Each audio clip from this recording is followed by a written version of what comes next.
When I was a kid, I'm gonna start collecting these chickens, actually. A, distant relative of mine, right? We were, hanging out at some family gathering, right? No flipping way, a more advanced treasure cracker? That's basically cheating at this point. But, basically, chat, where was I? Oh yeah, so a distant relative of mine was like, hey, you want to go out to eat? Takes me and some of my other relatives. We go to like a restaurant, right? Like a McDonald's or a Taco Bell or something. It's not super important. We go there, and now my parents had always raised me like, oh, when you're done at a restaurant like that, if it's a restaurant that has like a little trash can, oh, you're supposed to go and put your stuff there, right? Like, make sure to throw your trash away, right? But this relative, it was so funny because we're sitting there and I'm like, we finish eating, I think it was Taco Bell. We finish eating and they go like, I'm like, all right, here, I'll clean it up. I start piling stuff on to like the tray to throw it away. And I kid you not, they go, no, leave it. And I'm like, what, are you gonna do it? And they're like, no. They have workers for that. And I remember just thinking to myself, I was like, okay. And they're like, yeah. If you do it, you're taking away that person's job. And I was like, okay. But I was like, that doesn't make a whole lot of sense to me. But so we left like that, and I felt so bad after the fact. I was like, oh. But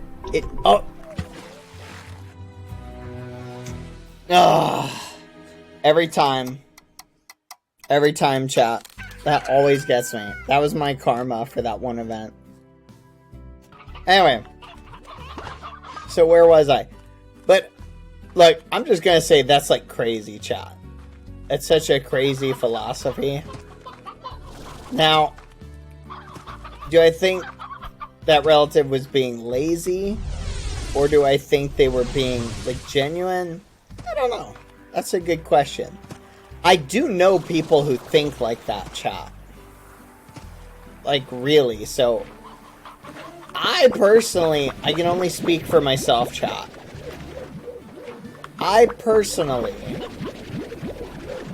think that logic is flawed. Okay? I'll give you my opinion why. Alright? Do you guys know, in New York, you guys want to hear something crazy about New York, chat? Do you know in New York, all of the buildings, chat, like the brownstone buildings, if you've ever seen a picture of New York, do you notice how they have steps that go up to the entrances? Have you guys ever noticed that?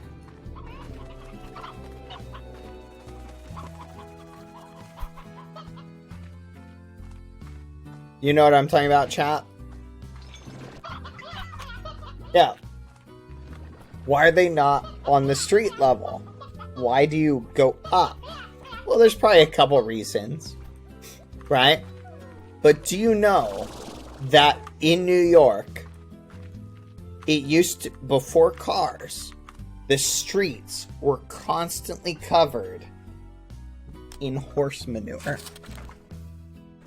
So, I want you to imagine, chat, walking through New York, and there's just horse manure everywhere.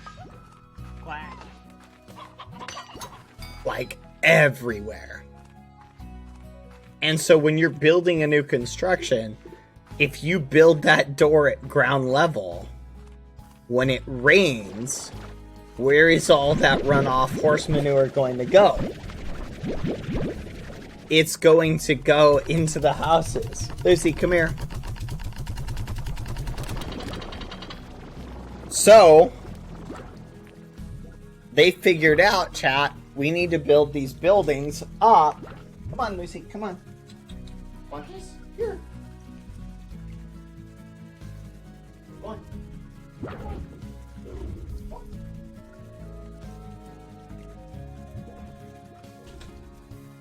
So anyway, chat, they figured out we better build these buildings up. So the point I'm saying, chat, right, is that kind of logic, chat, of being like, no, don't pick up the trash, because then the restaurant will have to hire fewer workers to clean the tables. Well, what if everybody just cleaned their table? Then that worker who cleans the table could do something else, right? If everybody just did... Think about like this, chat. If everybody just put their cart back, the store wouldn't have to hire someone to put the carts away. You feel me? So it's like saying like, oh no. Guys, we can't switch from horses to automobiles. If we switch to automobiles, all of the horse manure cleanup crew is going to lose their jobs. You feel me? All those people who clean up all the horse manure in the streets, what will they do for a living?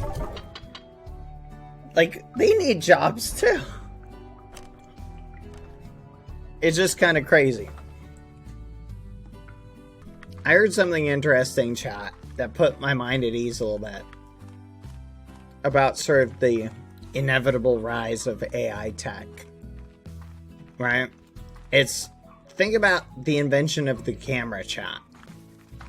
You know, there used to be, like, people who would paint,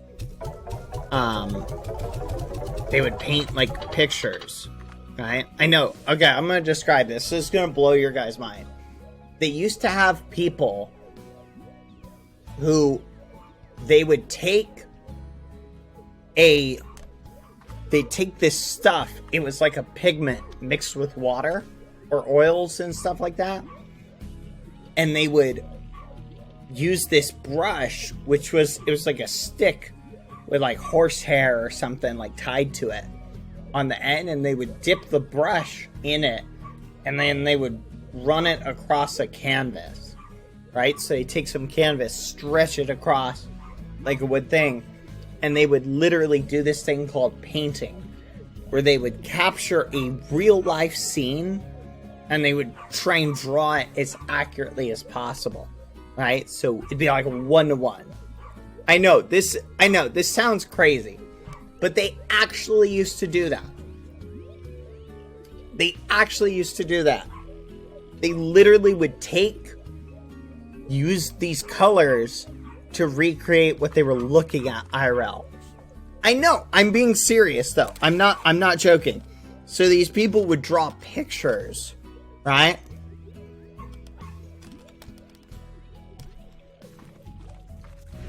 I know, it's crazy. Anyway, chat, the thing I was gonna tell you.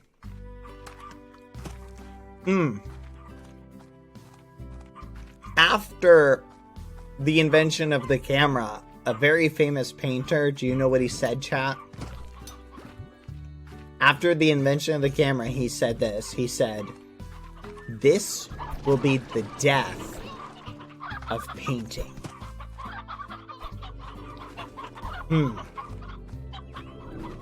Isn't that an interesting thought, chat? Because painting survived, and if anything, it thrived, chat. So, it makes me wonder, will we see art continue to thrive in a bunch of ways, even if the technology, the AI technology, ends up being utilized a lot? We had that discussion the other day, and I'm not saying it's something I'm looking forward to, chat, or I think is a good thing.